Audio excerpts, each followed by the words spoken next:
Assalamualaikum warahmatullahi wabarakatuh. Apa kabar lur? Jumpa lagi bersama saya di channel Aymar DIY.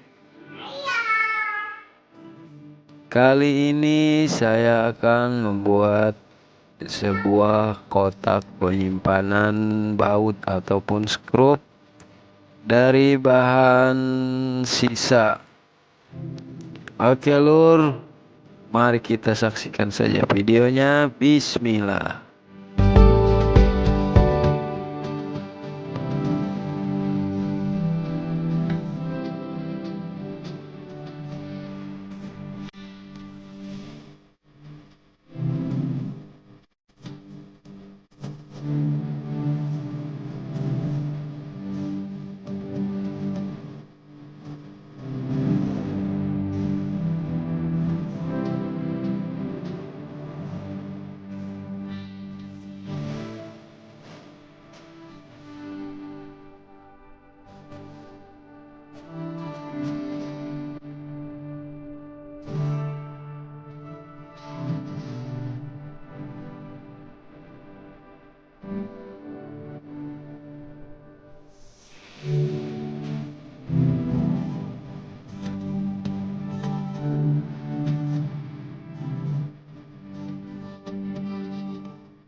Bahan yang saya gunakan yaitu triplek dengan ketebalan 6 mili.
Ini dia lur, kotak penyimpanan baut dan skrupnya sudah selesai saya kerjakan. cukup sederhana dan sangat simpel. Oke lur, sampai di sini videonya. Terima kasih sudah menyaksikan dan menonton video saya. Semoga bisa bermanfaat untuk semua. Sampai jumpa lur di video-video saya selanjutnya. Assalamualaikum warahmatullahi wabarakatuh.